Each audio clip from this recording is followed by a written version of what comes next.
Hello student, जैसा कि आपको पता है कि हम class 12 physics chapter 3 current electricity study कर रहे हैं। लास्ट हमने स्टडी किया था terminal potential difference of a cell that is V equals to E minus I R. तो इसी से रिलेटेड आज हम स्टडी करने वाले हैं characteristic curves for a cell. हमारे पास यहाँ एक गिवन सेल होगा जिसका कुछ EMF और कुछ इंटरनल रेजिस्टेंस भी गिवन होगा, और इस सेल को हम कनेक्ट करेंगे एक एक्सटर्नल वेरिएबल लोड रेजिस्टेंस से। तो रेजिस्टेंस को हम वहाँ वेरी कर पाएंगे उस सर्किट में। तो रेजिस्टेंस को वेरी करेंगे तो सर्किट में जो करंट है या फिर टर्मिनल पोटेंशियल डिफरेंस है, ये सारी चीज़ें वेरी करेंगी। तो इनका हम ग्राफ ड्रॉ करेंगे। तो इसीलिए हम यहाँ कहेंगे इसको characteristic of for a cell. ठीक है, कुछ कैरेक्टरिस्टिक्स हैं सेल की। तो सेल की फंक्शनिंग को हम यहाँ स्टडी करने वाले हैं। तो लोड रेजिस्टेंस के साथ जो कि वेरिएबल होगा, तो वहाँ से हम सेल की फंक्शनिंग या फिर सर्किट की पूरी फंक्शनिंग को स्टडी करेंगे। तो सबसे पहले हम एज्यूम करेंगे यहाँ पर एक सेल। ओके, सिंबल के साथ ही यूज कर लेते हैं सिंपल। तो एक cell, positive terminal and negative terminal, साथ में इसका इंटरनल रेजिस्टेंस भी गिवन है स्मॉल आर। ओके, और इसका जो EMF गिवन है दैट इज E। ओके, इसको हम यहां कनेक्ट कर देते हैं एक एक्सटर्नल लोड रेजिस्टेंस से। ओके, लोड रेजिस्टेंस जो होगा वो वेरिएबल होगा। वेरिएबल मींस उसका रेजिस्टेंस हम चेंज कर पाएं, जिससे कि सेल की फंक्शनिंग को हम देख पाएं या सर्किट की फंक्शनिंग को। लोड रेजिस्टेंस वेरिएबल के लिए हम ये साइन यूज करते हैं सिंपली। ठीक है, रेजिस्टेंस अगर वेरी कर रहा है तो हम जनरली ये साइन यूज कर लेते हैं, या फिर नीचे एरो लगा के, मीन्स यहाँ इसे हम मूव करा सकें, कुछ इस तरीके से कहते हैं इस चीज़ को लोड रेजिस्टेंस, जो कि रिहोस्टेट में शो करते हैं। ठीक है, this is variable resistance. Okay, और यहां हमने इसे सर्किट में कनेक्ट कर दिया है। ठीक है, suppose this point is C and this point is D। Okay, and this point is A and this point is B। Okay, तो जो A और B के अक्रॉस जो भी पोटेंशियल डिफरेंस होगा उसे कहते हैं हम टर्मिनल पोटेंशियल डिफरेंस। पढ़ चुके हैं इस चीज को बहुत अच्छी तरीके से। वैसे भी सेल से बना के अगर देखें तो कुछ इस तरह से बनेगा। ये सेल है। ओके, इसमें दो इलेक्ट्रोड होते हैं, positive electrode and negative electrode. Okay, इसका सेल में इलेक्ट्रोलाइट होता है। ओके, इसका अपना कुछ इंटरनल रेजिस्टेंस होता है R। ओके, तो ये पॉइंट कहलाएगा A और ये पॉइंट कहलाएगा B। सिंपल। ओके, तो A और B के बीच जो भी पोटेंशियल डिफरेंस होगा वो यही चीज़ है, A और B के बीच जो भी पोटेंशियल डिफरेंस होगा। ठीक है, तो जो नेगेटिव टर्मिनल है वो पहले शो कर दिया है, रेजिस्टेंस को, इंटरनल रेजिस्टेंस को बाद में शो करते हैं। तो ये तो चीज़ पता है आपको। तो यहाँ पर जो सर्किट बनेगा कुछ इस तरीके से बनाएंगे। यही सर्किट यहाँ कुछ ऐसे बनेगा, like this. Okay, like this. तो जो रेजिस्टेंस है वो सिंपल, ये वेरिएबल मान सकते हैं आप कि ये वेरिएबल रेजिस्टेंस है। तो सिंपल भी आप इसको शो करके दिखा सकते हैं। तो कुछ ऐसा बनेगा ये। ठीक है, लाइक दिस। तो A और B, this is load resistance R। यहाँ सर्किट में कुछ करंट होगा अगर सर्किट क्लोज है, तो यहाँ हम एक की लगा देते हैं सर्किट में, जिससे कि सर्किट को हम क्लोज या ओपन कर पाएं। ठीक है, की के, लाइक दिस, की के। ओके, तो फर्स्ट कैरेक्टरिस्टिक हम यहाँ देखेंगे जो EMF E है इसकी और R के बीच में। फर्स्ट कैरेक्टरिस्टिक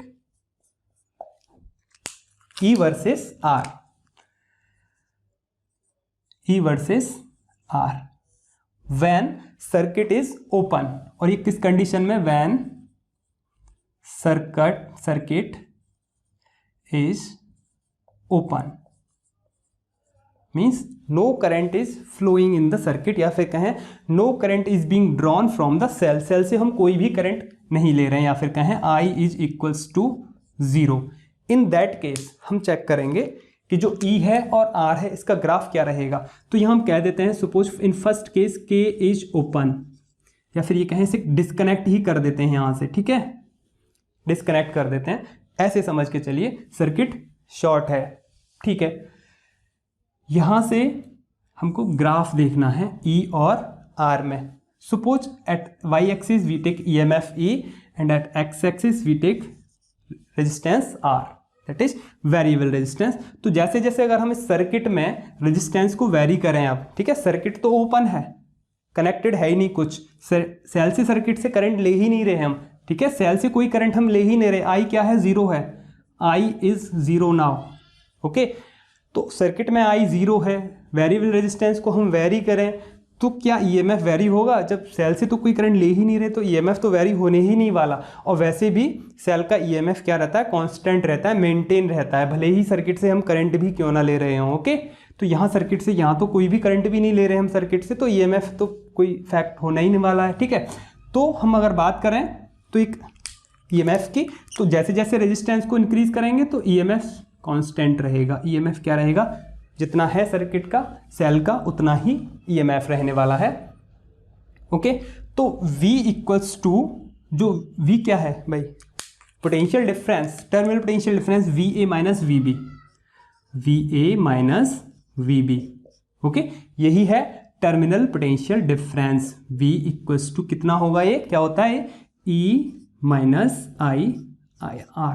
ठीक है, इस चीज को आप बहुत अच्छी तरीके से जानते हैं, जो कि C और D के बीच में इक्वल होगा जब सेल कनेक्ट होगा। ठीक है, सर्किट कनेक्टेड होगा, इफ के जब क्लोज हो जाएगा, सर्किट से करंट ले रहे होंगे उस टाइम पे, तो जो V है equals to E minus IR। Okay, अगर हम यहां से देखें V equals to E minus IR, ठीक है, तो ये VA माइनस VB, जो भी दोनों टर्मिनल हैं, इन दोनों के बीच में जो पोटेंशियल डिफरेंस है, that is terminal potential difference of the cell V। अगर इस वाले सर्किट से अगर आप देखें तो सेल वाले सर्किट से, ठीक है, सिंबल वाले सर्किट देखें, कैसे भी समझ लीजिए आप इसे। तो यहां हम I इक्वल्स टू 0 पुट करेंगे, इस केस में we get V will equals to E minus 0, या फिर V इक्वल्स टू E, या फिर we can say E will equals to V। Okay, तो ये जो EMF है वाई एक्सिस पे लिया है हमने, तो ये वैल्यू कितनी होगी? सर्किट की टर्मिनल पोटेंशियल डिफरेंस के बराबर। तो सिंपल सी बात, वैसे भी जानते हो आप, अगर कोई भी सेल है गिवन है, उसका जो दोनों ही टर्मिनल्स के बीच में जो पोटेंशियल डिफरेंस होता है उसको हम कहते हैं टर्मिनल पोटेंशियल डिफरेंस। और सेल का सिंपल वो किसके इक्वल रहता है? सर्किट सेल के EMF के इक्वल ही रहता है, क्योंकि सेल से कोई करंट तो लेते ही नहीं हम उस टाइम। ठीक है, कोई भी गिवन सेल है हमारे पास, तो उसके टर्मिनल पोटेंशियल डिफरेंस और EMF इक्वल होते हैं। जानते हैं आप इस चीज को वेरी वेल। तो वही चीज है ये। तो लोड रेजिस्टेंस को हम वेरी करते हैं तो कोई चेंज नहीं आएगा, EMF वही रहेगा, एक स्ट्रेट लाइन मिलेगी हमको parallel to the X axis, या फिर कहें resistance axis. Okay, so this is the characteristic for a cell for E and R। ठीक है, E वर्सेस R। नेक्स्ट देखते हैं, इसके बाद नेक्स्ट देखते हैं सर्किट में हम V एंड R के बीच में। ठीक है, जो पोटेंशियल डिफरेंस है, टर्मिनल पोटेंशियल डिफरेंस है V, terminal potential difference V versus R। Okay, V versus R देखते हैं। अब इसे कनेक्ट कर देते हैं यहां पर हम। Okay, K is close now, K is close, की को हमने क्लोज कर दिया, तो ये कनेक्ट मान के चलते हैं अब इसको। ठीक है, ये कनेक्टेड है, यहां भी key K is close. Okay, key K is close now.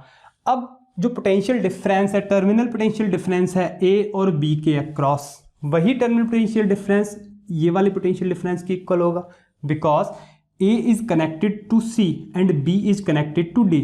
ठीक है, A और C के बीच में कोई भी रेजिस्टेंस नहीं है, वायर का रेजिस्टेंस है, उसको ऑलमोस्ट हम 0 लेके चलते हैं। और B और D के बीच में कोई भी रेजिस्टेंस नहीं है, इसे भी हम ऑलमोस्ट 0 लेके चलते हैं। तो A और C के बीच में, A और C सेम पोटेंशियल पर है, B और D भी सेम पोटेंशियल पर है। तो जो टर्मिनल पोटेंशियल डिफरेंस यहाँ होगा वही अक्रॉस द रेजिस्टेंस होगा पोटेंशियल डिफरेंस। ठीक है, क्लियर है ये चीज? एनर्जी ट्रांसफर इन सर्किट में हम इस चीज को पढ़ चुके हैं। Okay, now V versus R अब हम देखते हैं यहाँ पर V और R के बीच में ग्राफ कैसे रहेगा। Means terminal potential difference of the cell और ये जो लोड रेजिस्टेंस R है, अगर इसको हम वेरी करते हैं तो क्या कंडीशन होने वाली है। ठीक है, देखिए ग्राफ देखेंगे हम यहाँ पर R versus V। Okay, V versus R। अब एक चीज देखिए, जो टर्मिनल पोटेंशियल डिफरेंस है V across the load resistance अगर हम लेके चले, देखिए अब I 0 नहीं है सर्किट में, तो कोई भी करंट फ्लो करेगा। Okay, I is non zero now. तो जो टर्मिनल पोटेंशियल डिफरेंस है, देखिए ये चीज एक ही है, यहां इस चीज को मैं नोट कर देता हूं। This is also VC minus VD। Okay, this is VA minus VB is also VC minus VD। तो VC माइनस VD की बात करें, VC माइनस VD जो कि क्या है, ऑल्सो V है। ओके, टर्मिनल पोटेंशियल डिफरेंस है, इस केस में तो क्या होता है, अकॉर्डिंग टू ओम्स लॉ इस रेजिस्टेंस में कितना करंट फ्लो कर रहा है, आई, और ये रेजिस्टेंस है कितना, आर, तो आई इंटू आर, सिंपल।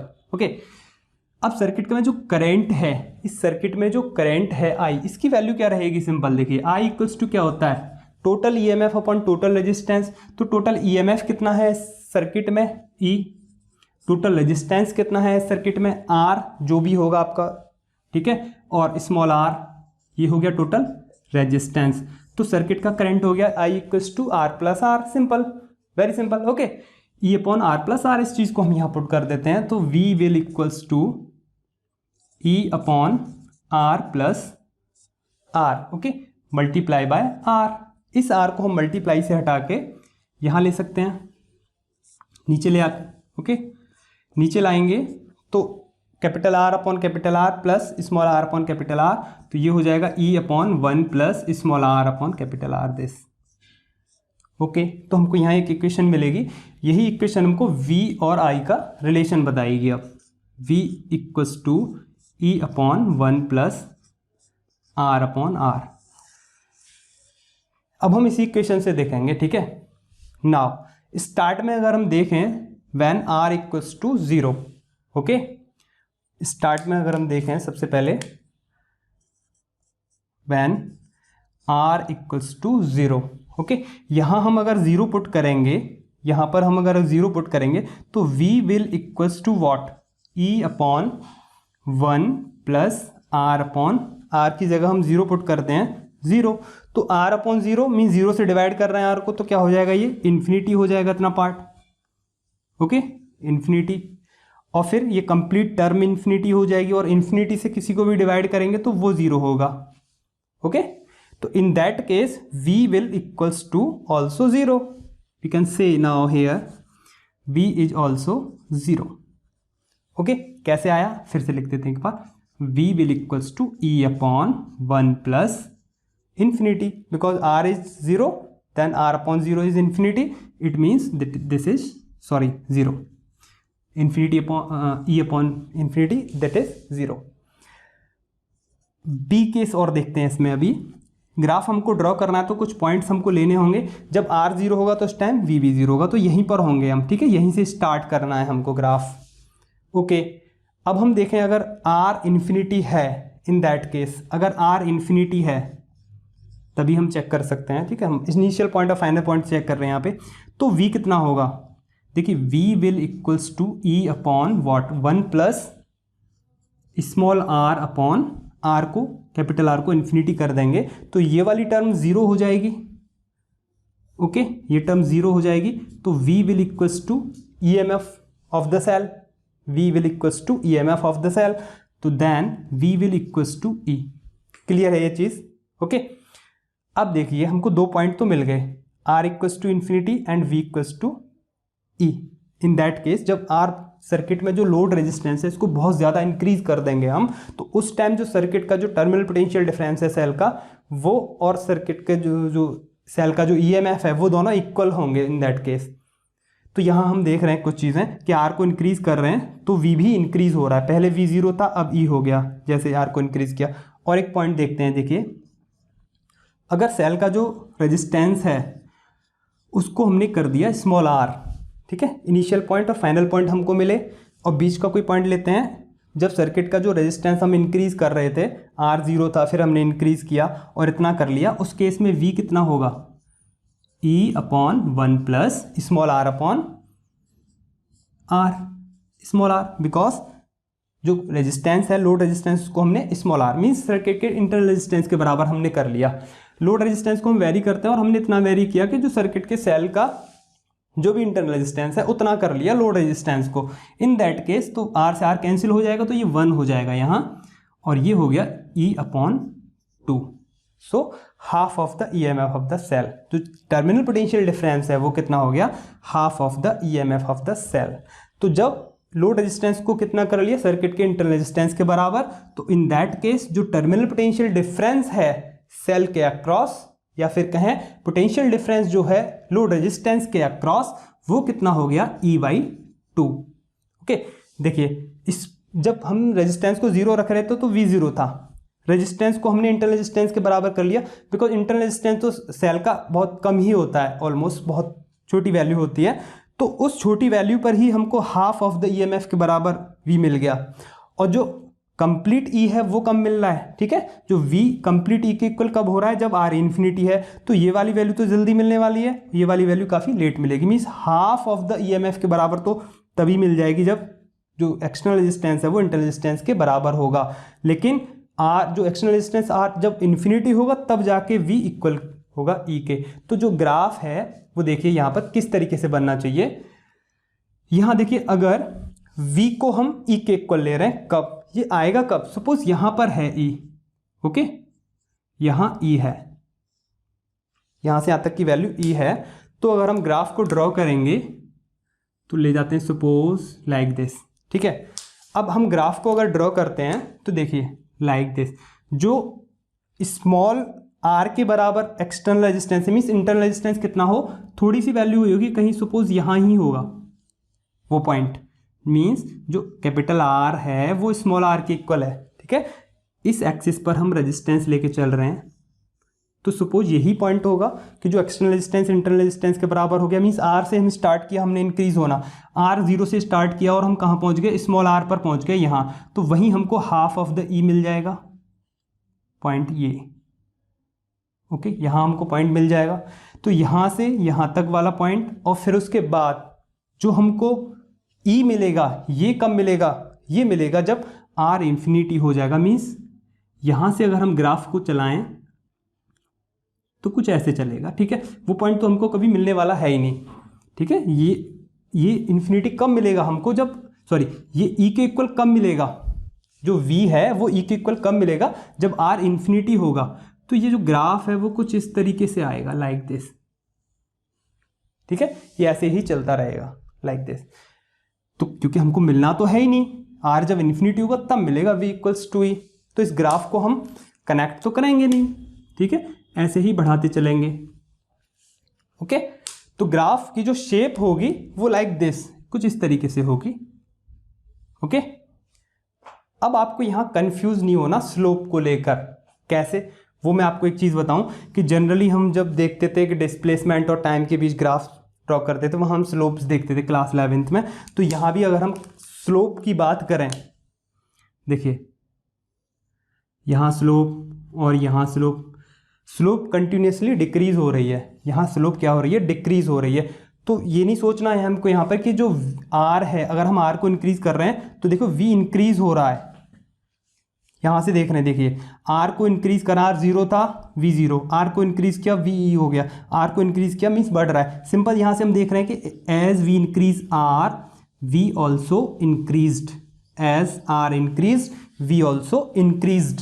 तो जैसे जैसे R को इंक्रीज कर रहे हैं V भी इंक्रीज हो रहा है। तो लेकिन स्लोप कम हो रही है, मीन्स स्लोप तो कम हो रही, तो वो वैल्यू डिक्रीज होती है।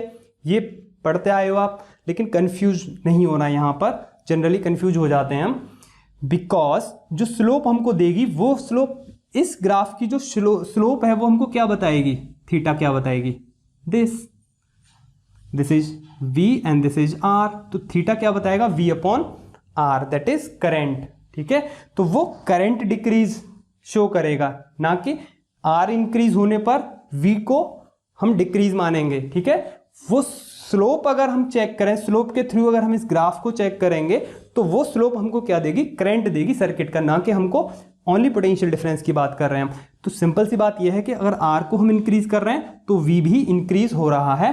तो इस चीज़ को लेके कंफ्यूज नहीं होना कि भाई ये ग्राफ तो डिक्रीज स्लोप का है, तो फिर V को हम क्यों मान के चलें कि भाई V इंक्रीज हो रहा है। अगर हम R को इंक्रीज कर रहे हैं तो V भी इंक्रीज हो रहा है, simple. So this is the characteristic for V versus R, या फिर कहें terminal potential difference V across this is terminal potential difference V, okay, across the terminals of the cell. अब हम देखेंगे next graph, V versus R हो गया, V versus I, okay, V versus I। यहां से इसे रिमूव कर लेते हैं थोड़ा सा पार्ट, V वर्सेस I,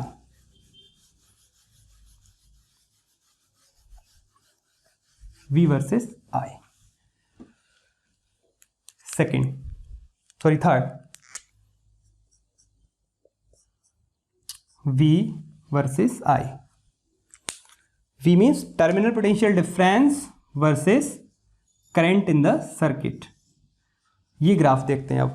चलिए इसके लिए देखिए हम सिंपल है कि हमारे पास जो इक्वेशन है V इक्वल्स टू क्या है, E minus I R. Okay, तो हम ग्राफ ड्रॉ कर लेते हैं सबसे पहले। तो suppose graph is like this, here we can draw here. Okay, V versus I। X axis पर हम I ले सकते हैं और वाई एक्सिस पर हम V ले लेते हैं। ठीक है, अब देखिए कुछ पॉइंट्स ले लेते हैं इस पर। सबसे पहले हमने एक यहाँ पॉइंट ले लिया A सपोज, और एक यहाँ पॉइंट ले लिया B। दो पॉइंट हमने यहाँ एज्यूम कर लिए। तो इस एक्सिस पर देखेंगे, अगर वाई एक्सिस और ये एक्स एक्सिस है, तो वाई एक्सिस पर अगर हम देखें तो हर पॉइंट पर I 0 होगा, और एक्स एक्सिस पर देखें तो हर पॉइंट पर V 0 होगा।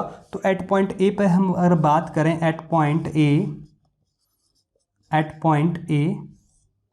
क्या है, I 0 है, हर पॉइंट पर I 0 है।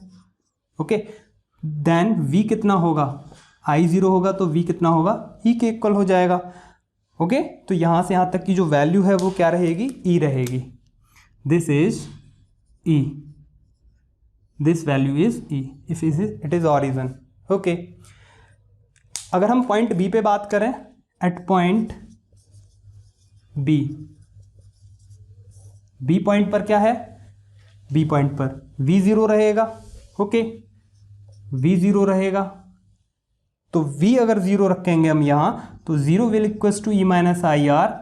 ओके, इन दिस इक्वेशन, इसी इक्वेशन से काम करेंगे टर्मिनल पोटेंशियल डिफरेंस वाली से। तो ये क्या देगी हमको, E will equals to I R.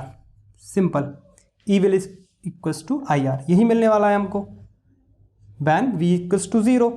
तो इस एक्सिस पर हम I ही लेके चल रहे हैं, तो यहाँ से हमको I कितना मिलने वाला है, I will equals to E upon R। ठीक है, तो जब सर्किट में I will equals to E upon R होगा, तो उस समय सर्किट में V 0 रहेगा। सिंपल। ठीक है, तो यहाँ से यहाँ तक की जो वैल्यू है वो कितनी होने वाली है, E अपॉन R। B तक की जो वैल्यू है क्या रहेगी, E अपॉन R। ये क्या है, सर्किट में I के इक्वल है उस time, I at point B।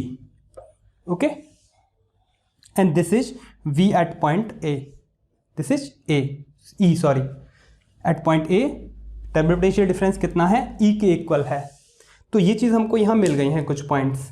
Okay, अब देखिए यहाँ हमको A और B के बीच में जो ग्राफ आने वाला है वो कर्व आना आएगा या स्ट्रेट आएगा, किस तरीके से होगा। जैसे यहाँ हमने ग्राफ ड्रॉ किया है, वैसे ही A और B के बीच में कैसा ग्राफ होना चाहिए, वो चीज़ अब हम देखना है हमको यहाँ पर। ठीक है, देखिए एक चीज़ हम जानते हैं, यहाँ से हम देखें तो V इक्वल्स टू कितना होगा, हम इस इक्वेशन को लिख सकते हैं minus I are plus E. Okay, इस इक्वेशन को लिख सकते हैं माइनस आई आर प्लस ई। और देखिए I और V के अक्रॉस हम ग्राफ ड्रॉ कर रहे हैं, तो हम इसका कंपैरिजन कर सकते हैं y equals to M X plus C. ठीक है, क्लास 10th में आपने पढ़ा होगा ये इक्वेशन। ठीक है, स्लोप के लिए हम यूज करते हैं। स्लोप जो m है, इसकी जो वैल्यू है, यहाँ से अगर हम कंपैरिजन करें, देखिए x एक्सिस है, यहाँ x एक्सिस है और y एक्सिस है, x एक्सिस है y एक्सिस है, तो ये इक्वेशन आती है। ये I एक्सिस है और v एक्सिस है। ठीक है, तो ये I एक्सिस है और ये v एक्सिस है। ओके, तो एक्सिस के अलावा बचा हुआ पार्ट स्लोप होता है। ओके, तो एक्सिस, ये तो एक्सिस हो गई, इसके अलावा बचा हुआ पार्ट स्लोप है, तो माइनस आर स्लोप हो गई यहाँ पर।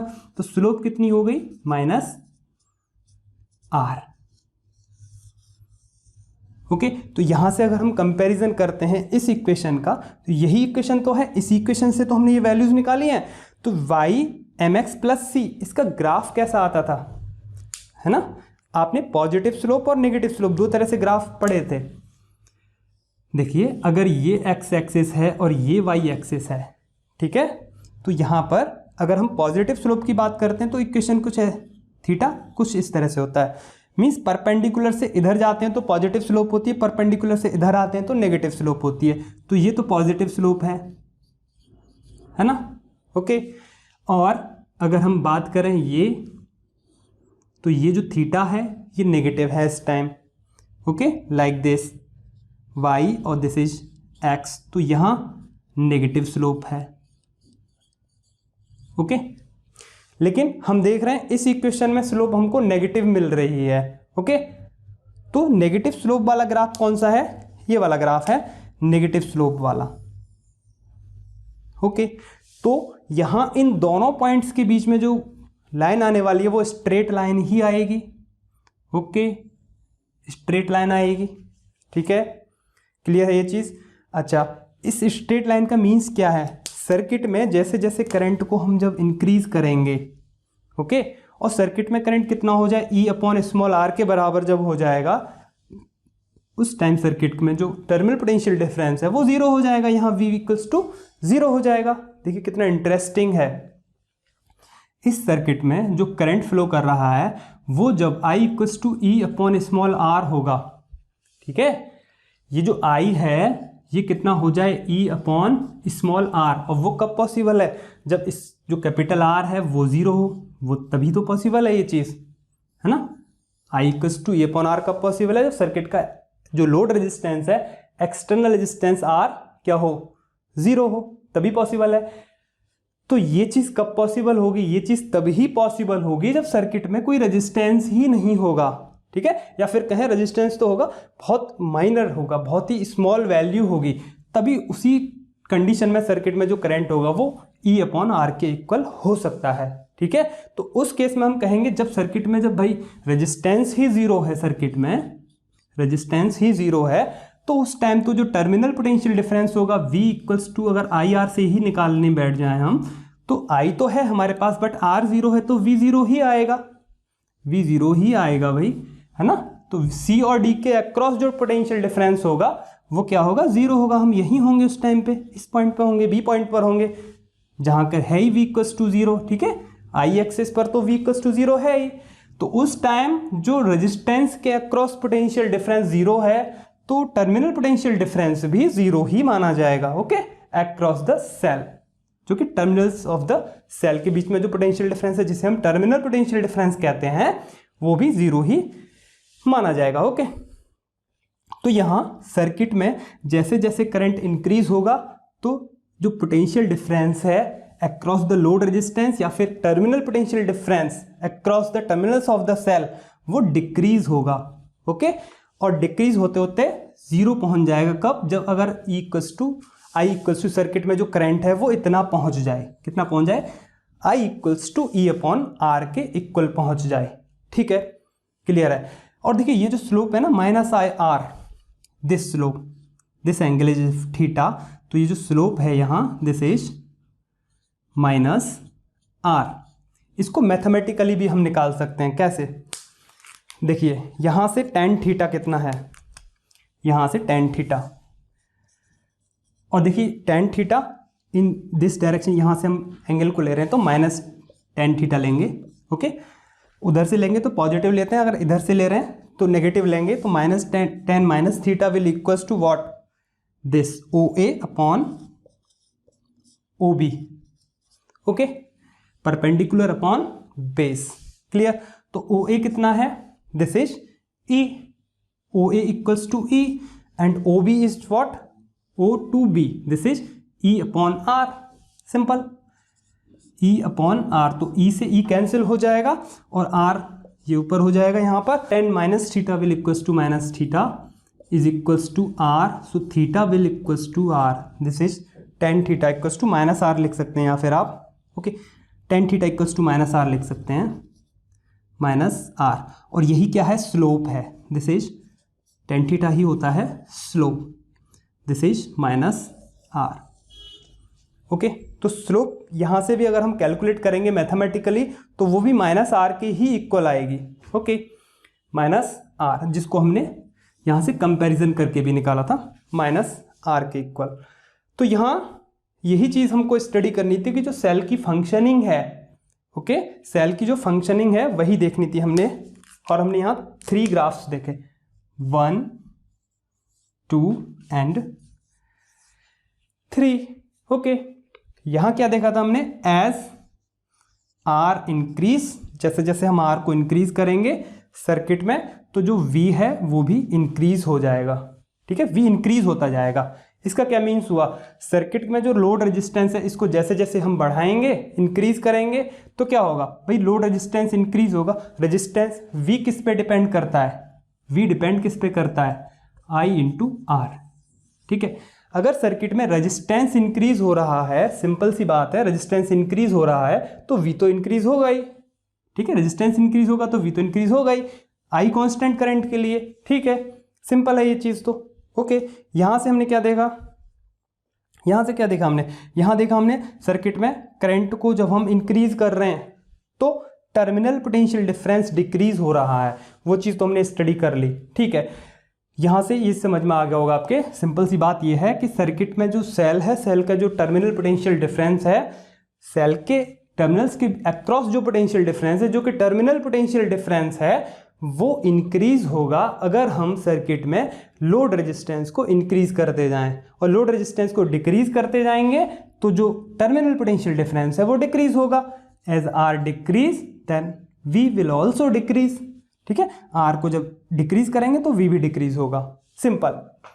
Okay, terminal potential difference V होता है ये। तो मेन चीज तो इसी में आ रही है। ठीक है, इस वाले पार्ट में, सेकंड ग्राफ में। तो ये कैरेक्टरिस्टिक फॉर ए कर्व्स, ये चीज हमने यहां पर स्टडी किया है। Okay, these are the 3 graphs for a cell. अब देखिए, terminal potential difference V equals to E minus IR। इस इक्वेशन से रिलेटेड हम न्यूमेरिकल तो नहीं देख पाए थे लास्ट लेक्चर में, कुछ ग्राफ्स रह गए थे इस लेक्चर से रिलेटेड, तो यहाँ हमने कवर कर लिए ये। तो 1-2 न्यूमेरिकल नहीं देख पाए थे वहाँ, तो कुछ देखा था छोटा मोटा न्यूमेरिकल। एक और यहाँ न्यूमेरिकल आज देख लेते हैं छोटा सा कोई, जिससे कि ये कंप्लीट हो जाएगा। ये जो कंसेप्ट है टर्मिनल पोटेंशियल डिफरेंस का, उसी से रिलेटेड है एक characteristic curves for a cell, तो वो कंप्लीट हो जाएगा। तो एक छोटा सा न्यूमेरिकल और देख लेते हैं related to terminal potential difference of a cell. Okay, इसे यहाँ से रिमूव कर लेते हैं। फाइन, चलिए देखते हैं न्यूमेरिकल एक on the basis of terminal potential difference V equals to E minus IR। 3 parts में है, A, B and C। Solution देखते हैं पार्ट A का। A car has a fresh storage battery of EMF 12 volt. एक car है जिसके पास एक fresh storage battery है जिसका EMF 12 वोल्ट है, and internal resistance 5.0 into 10 to power minus 2 ohm, और इसका इंटरनल रेजिस्टेंस भी गिवन है। If the starter motor draws a current of 90 ampere, तो जो कार की स्टार्टर मोटर है वो 90 एम्पियर करंट लेती है इस स्टोरेज बैटरी से, जो कि फ्रेश स्टोरेज बैटरी है इससे। What is the terminal voltage of the battery, तो हमको टर्मिनल वोल्टेज बताना है बैटरी का when the starter is on. तो जो सेल, जो बैटरी है कार की, उसका हमको टर्मिनल वोल्टेज बताना है जब स्टार्टर ऑन है, उस टाइम पर, जब स्टार्टर ऑन होता है एट दैट टाइम। ओके, तो सॉल्यूशन देखते हैं हम इसका पार्ट ए का फर्स्ट। ओके, तो सबसे पहले हम यहाँ स्टोरेज बैटरी जो है उसको ड्रॉ कर लेते हैं।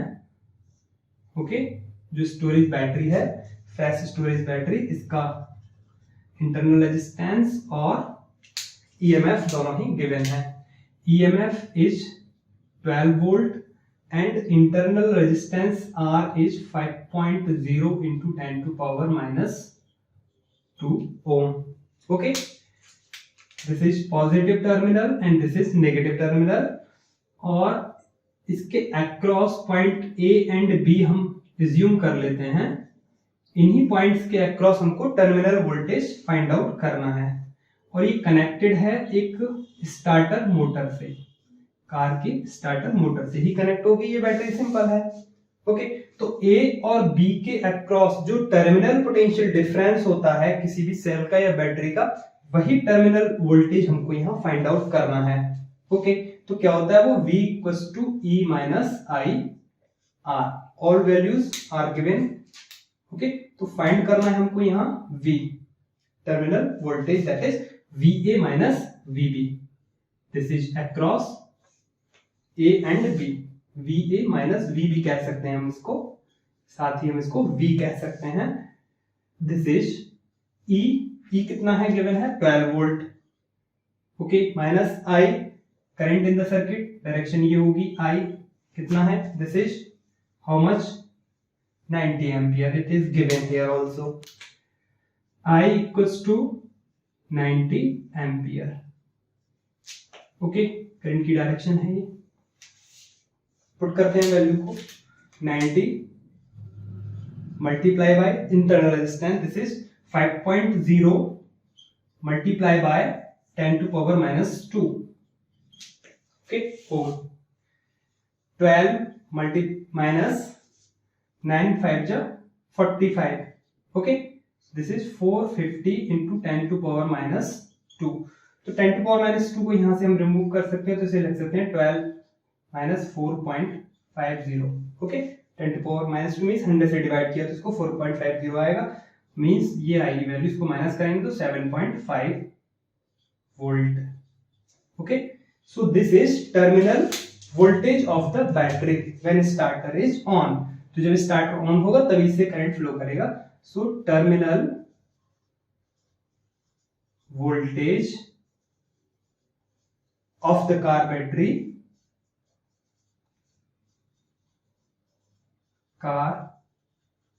Battery is 7.5 volt, okay. Part B का सॉल्यूशन देखते हैं अब। Part B solution, part B, okay. ये टर्मिनल वोल्टेज के साथ आप कंफ्यूज नहीं होंगे, ठीक है। जब डिस्चार्ज होती है बैटरी उस टाइम V = E - IR ही होता है।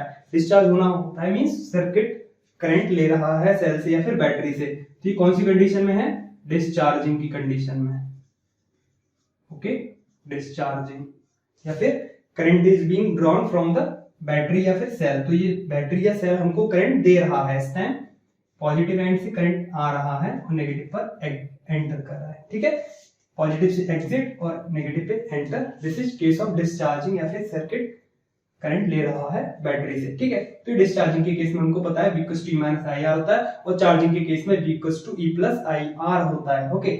After long use the internal resistance of the storage battery, तो जो इंटरनल रेजिस्टेंस है बैटरी का आफ्टर लॉन्ग यूज, काफी टाइम के बाद जब हम इसे यूज करते रहते हैं, इंक्रीजेस टू 500 ओम, ये इंक्रीज हो जाता है और ये हो जाता है फिर 500 ओम, okay.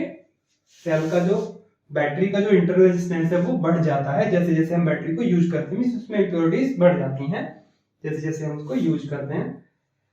What maximum current can be drawn from the battery, अब हम कितना मैक्सिमम करंट ले सकते हैं इस बैटरी से, ओके, ये हमको पता करना है। Assume EMF of the battery to remain unchange, और जो ईएमएफ है बैटरी का ये अनचेंज रहेगा, ये हम यहाँ एज्यूम करके चलेंगे, ठीक है। वैसे ऐसा होता नहीं है, ये कम हो जाता है ईएमएफ भी थोड़ा सा, लेकिन आइडियल बैटरी या आइडियल सेल होते हैं उनका ईएमएफ अनचेंज ही रहता है, मेंटेन रहता है, ठीक है। लेकिन आइडियल बैटरी आइडियल सेल तो थ्योरेटिकल कांसेप्ट है ओनली, प्रैक्टिकली तो ये पॉसिबल होता नहीं, बट ये न्यूमेरिकली है, न्यूमेरिकल में यहाँ एज्यूम करके चल रहे हैं कि EMF of the battery is to be remains unchange, ठीक है। उसको अनचेंज ही रखना है, कांस्टेंट ही रखना है हमको।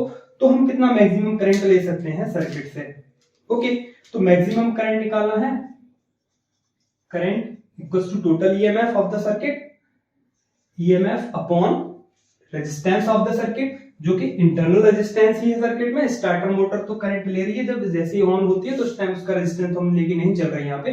तो मैक्सिमम करंट कितना ले सकते हैं बैटरी से, तो उस बैटरी का ही रेजिस्टेंस हम यहाँ लेके चलेंगे upon R, this is I maximum होगा यहाँ पर।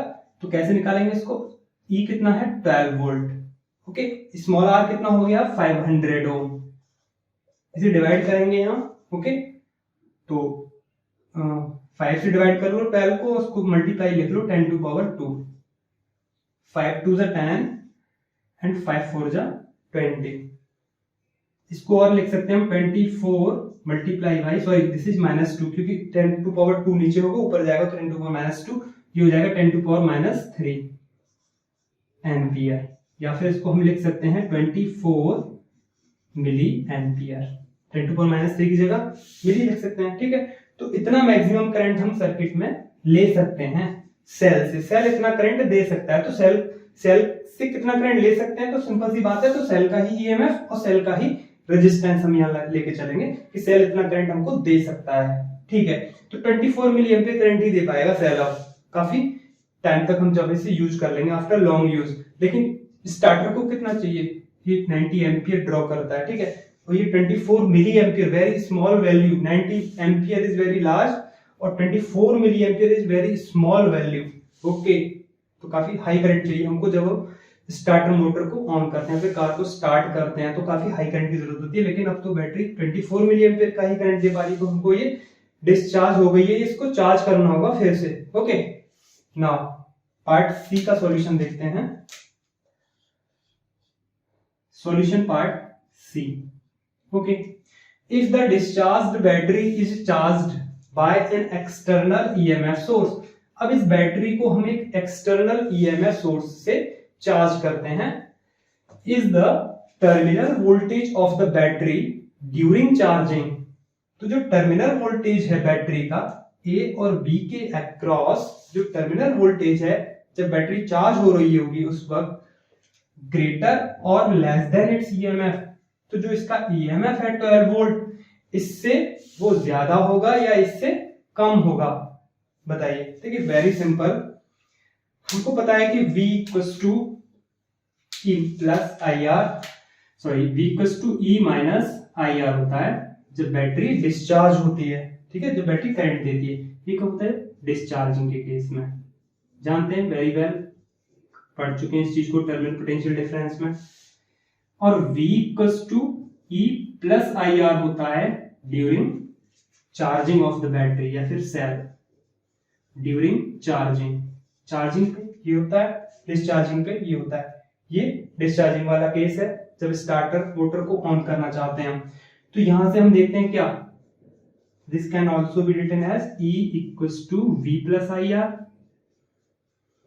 ठीक है। आई आर को इधर ले जाएंगे तो equals to V plus I R. तो यहां से हम जानते हैं इस चीज को कि E is greater than V, ठीक है। ईएमएफ ज्यादा है, टर्मिनल वोल्टेज कम है। तो डिस्चार्जिंग के केस में क्या होता है, ईएमएफ ज्यादा होता है, ईएमएफ ज्यादा होता है और टर्मिनल पोटेंशियल डिफरेंस या फिर टर्मिनल वोल्टेज कम होती है, टर्मिनल वोल्टेज कम होती है, ठीक है, ड्यूरिंग डिस्चार्जिंग वाले केस में। लेकिन इफ द डिस्चार्ज बैटरी, जो बैटरी डिस्चार्ज हो चुकी है उसको हम चार्ज कर रहे हैं, तो केस कौन सा हो गया? चार्जिंग का केस हो गया। चार्जिंग वाले केस में क्या होगा, this V is greater than, simple है E। यहां से दिख रहा है क्लियर, क्या दिख रहा है? V is greater than E, okay, V is greater than E। तो इस यहां पे क्या हो गया, terminal voltage is greater, here terminal voltage is greater than EMF, okay. तो सिंपल सी बात है कि टर्मिनल वोल्टेज के बारे में पूछ रहे हैं, इज द टर्मिनल वोल्टेज क्या ये ग्रेटर होगी या लेस देन होगी इसके EMF 12 वोल्ट से?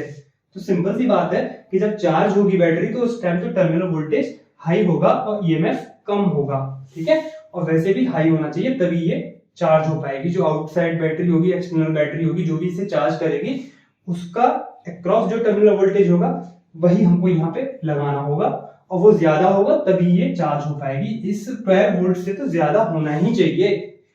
इस 12 वोल्ट से, इस बैटरी के ईएमएफ से जो कि डिस्चार्ज हो चुकी है, इसके ईएमएफ से ज्यादा हाई वोल्टेज वाली बैटरी होगी या फिर कहें उसके हाई ईएमएफ वाली बैटरी होगी, वही इसको चार्ज कर पाएगी। तो उस टाइम ए और बी के अक्रॉस जो टर्मिनल वोल्टेज होगा वो 12 वोल्ट से ज्यादा होगा, ओके। और यहां देखिए टर्मिनल वोल्टेज ये 7.5 वोल्ट, ये कम था, ये वाला केस था ना कम, ईएमएफ हाई था, कितना था? 12 वोल्ट था, लेकिन टर्मिनल वोल्टेज 7.5 वोल्ट था जब क्या हो रही थी, डिस्चार्ज हो रही थी, जब हम स्टार्टर मोटर को ऑन कर रहे थे। लेकिन during charging terminal voltage high होगा और ई कम होगा। इस चीज को हम वेरी वेल जानते हैं। और चार्जिंग डिस्चार्जिंग का फिगर तो आपको पता ही है, बार बार बताने की जरूरत है नहीं, थोड़ा सा मैं बता देता हूं आपको। लाइक दिस, डिस्चार्जिंग का फिगर कुछ इस तरीके से था। अगर ये बैटरी है, 2 इलेक्ट्रोड, ओके, यहाँ पे एक रेजिस्टेंस लगा दिया, ये पॉजिटिव इलेक्ट्रोड, ये नेगेटिव इलेक्ट्रोड। रेजिस्टेंस R होता है एक्सटर्नल, इस टाइम पॉजिटिव से हम करंट लेते हैं लाइक दिस, करंट की डायरेक्शन ये होती है, इनसाइड द सेल करंट की डायरेक्शन ये होती है। ओके, इसमें इलेक्ट्रोलाइट होता है। सो this is the case of this discharging. Okay, charging के केस में क्या होता है, चार्जिंग के केस में दो इलेक्ट्रोड, ओके, और इसका अपना एक इंटरनल रेजिस्टेंस होता है, ये पॉजिटिव नेगेटिव दोनों टर्मिनल हो गए। इसको किससे कनेक्ट करते हैं हम, इसको हम किससे कनेक्ट करते हैं, इसको हम कनेक्ट करते हैं एक आउटसाइड बैटरी से, आउटसाइड बैटरी से, तभी तो ये चार्ज होगी, इसका पॉजिटिव इसका नेगेटिव, आउटसाइड बैटरी का। यहां से हमको करंट लेना होगा, ठीक है, करंट देंगे इस सेल को, ये बैटरी है या फिर सेल है, इसको करंट देंगे, यहां से करंट की डायरेक्शन ये हो जाएगी लाइक दिस, ठीक है, करंट की डायरेक्शन अलग हो गई।